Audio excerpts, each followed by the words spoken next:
देखते होता हमारे उड़हिया बैठी के पिपरा के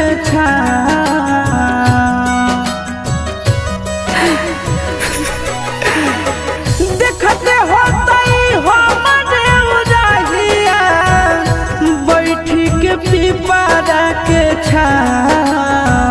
रुक रुक रुक अरे टरेनिया रुक रुक रुक रे टरेनिया ले ले चल जनुआ के गाँव रुक रुक रुक रे टरेनिया।